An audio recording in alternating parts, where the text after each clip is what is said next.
Daniel chapter 3 verses 19 through 23. There was Nebuchadnezzar full of fury, and the form of beasts was changed against Shadrach, Meshach, and Abednego.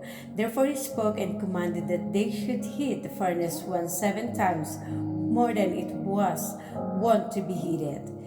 And he commanded the most mighty men that were in his army to bind Shadrach, Meshach, and Abednego, and to cast them into the burning fiery furnace. Then these men were bound in their coats, their hosen, and their hats, and their other garments, and were cast into the midst of the burning fiery furnace.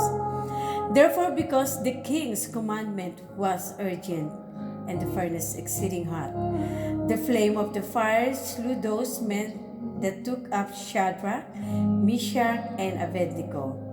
And these 3 men, Shadrach, Meshach, and Abednego, fell down bound into the midst of the burning fiery furnace. Nebuchadnezzar full of fury.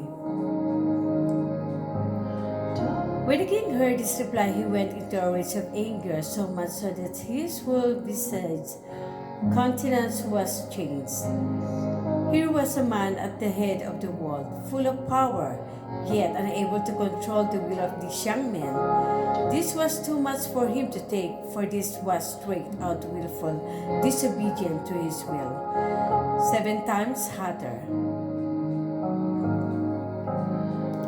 Set on their utter destruction and full of fury, the king orders the furnace to be heated 7 times hotter, or in other words, to its maximum temperature.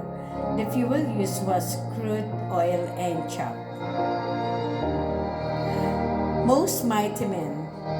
The king ordered that the mightiest men of his army were to bind them and cast them into the furnace raging with heat. So the mighty men bound them and cast them into the fiery furnace, clothes and all.